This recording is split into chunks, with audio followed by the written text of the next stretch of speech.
All right, let's go on. Let's move on to Jerick McKinnon. What he did yesterday on Instagram was very interesting. I'm sure it wasn't premeditated. And if you don't know what it was, here's what happened. He went on Instagram Live with Debo Samuel, and they were just having a fun time, laughing around, taking questions from people in the chat like we do. And one of the questions was, you coming back next year, Jerick? And Jerick, I guess, wasn't prepared for the question. And Debo asked it. Jerick laughed and said, ha, F no. Except he didn't say F. And then he moved on. And my question to you, well, to me, it's like, wow, you're kind of gleeful. Like, you're happy to be leaving, and you don't feel any type of, you don't feel compelled to like be graceful or respectful on the way out. It's like, good riddance. So where did that come from? And so the question is this some type of sign of a bigger issue on the 49ers, or is it just a sign of a bigger issue on Jerick McKinnon? I think it's just time to move on. I don't see it as a big issue, really. I think it was just an uncomfortable situation with the amount of injuries that happened, and it didn't work out either way. But I think McKinnon, if he does get another opportunity, will enjoy the change of pace, and I think the 49ers ownership management will like a new blood of running backs.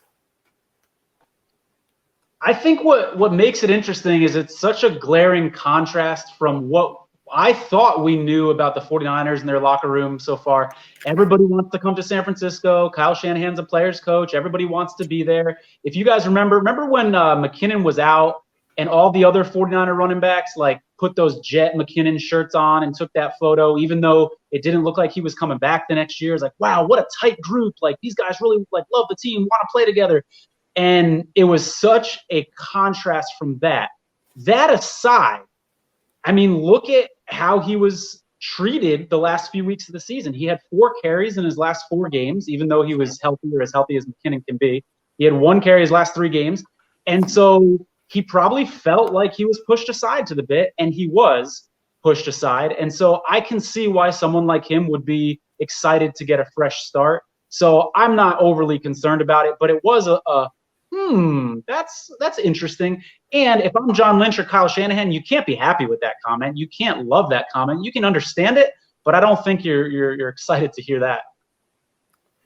Yeah, it was a really interesting, to see that, because I think it does speak a little bit to a bigger issue. This is now year 4 with these guys, and they're starting to have some hard conversation with players that they brought in or players that they inherited and all these different types of things. And, we saw that, yesterday with McKinnon. We kind of saw it a little bit with Richard Sherman as he kind of quit towards the end of the season, probably because he knew he wasn't going to be coming back. I think we saw it a little bit with Jimmy Garoppolo to an extent in his end of the season press conference. So I think that this is something that's becoming, we're going to see more of moving forward. And it'll be really interesting to see how it plays out, because things could go really bad for the 49ers here if they're not able to, if they have to keep overspending for free agents, because that's really what they've had to do so far. It's not like everybody's jumping at the chance to come play for the 49ers, even if when they were saying it was such a great place.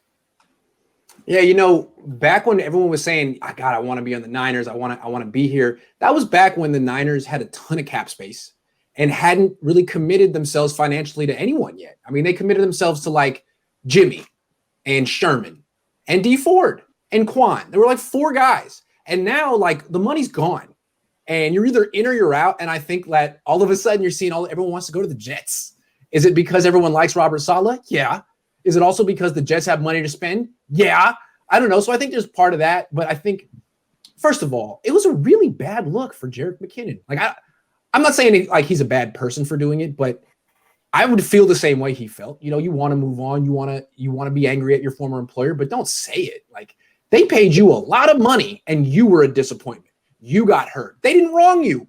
They stuck by you. If I were in that organization, I would have been telling them to cut you years ago. Like, move on, cut bait. They didn't. They gave you like $14 million. They let you rehab for years. They put you on the field when you were done. They cut young guys like Savon Ahmed, who should have been on the team instead of you. Like, have a little perspective. Don't say that on IG Live, but these guys are young and they made mistakes. And maybe I would have made a mistake at the same age, although he's not that young. Was he like 27, 28? Anyway, I thought it was a bad look. And maybe it is indicative of the fact that it's not the big happy family. But the thing is, they build it as a big happy family. It's not. That's a fairy tale. These things happen. They're behind closed doors and they leak out eventually. So it's just that stuff was always it was a fairy tale. Anyway. Really good point about the Jets having all the money now and all the cap space and how that's a factor in it being an attractive location. Now everyone loves Robert Saleh.